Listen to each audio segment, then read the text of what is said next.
মুখ্যমন্ত্রী ক্ষমতা, মুখ্যমন্ত্রী দায়িত্ব নিয়ে পালন করছেন। একটা স্পেশাল এক্সিকিউটিভ জব কয়েক বছর পেরিয়ে যায়, শীঘ্রই শীঘ্রই বলে বলে বছর পার করে দিচ্ছেন। তিনি বলছেন, আমরা আগেও বলছি যে মুখের কথার সঙ্গে কাজের মিল নেই। মাননীয় মুখ্যমন্ত্রী তিনি যা বলছেন তার কথার কাজের সঙ্গে ওনার মিল পাওয়া যাচ্ছে না।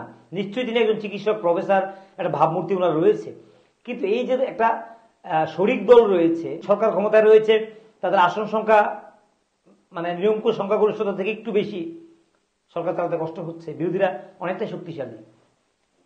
সেই জায়গায় দাঁড়িয়ে তিনি সেইভাবে এটাকে ম্যানেজ করতে পারছেন না। বিরোধী আপনারা দেখলেন পুলিশ টেনে হিস্ট্রি নিয়ে মারছে। সামাজিক মাধ্যমে একটা মহিলা তিনি যা পারছেন তা বলছেন, কোনো অ্যাকশন নেই।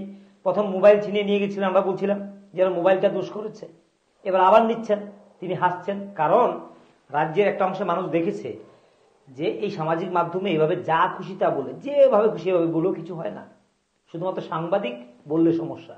না হলে এই প্রধানমন্ত্রী সম্বন্ধে, মুখ্যমন্ত্রী সম্বন্ধে তিনি যা খুশি তা বলছেন, এতে করে অন্যরাও একটা সাহস পেয়ে যাচ্ছে যে যে কোনো কিছু বলা যাচ্ছে। এখন আমরা বলছি না যে মানুষের কথা বলার অধিকার নেই, আমরা কথা বলি, কথা বলার অধিকার থাকা উচিত। এটা হরণ করা যায় না, এটা খর্ব করা যায় না, এটা সরকার পারে না, গণতান্ত্রিক সরকার। কিন্তু কথা বলতে গেলে যে মাধুর্য থাকা দরকার, প্রতিবাদটা যেভাবে করা দরকার সেভাবে না করে নোংরামি করা হচ্ছে, সেই নোংরামিটাকে ছড়িয়ে দেওয়া হচ্ছে সামাজিক মাধ্যমে।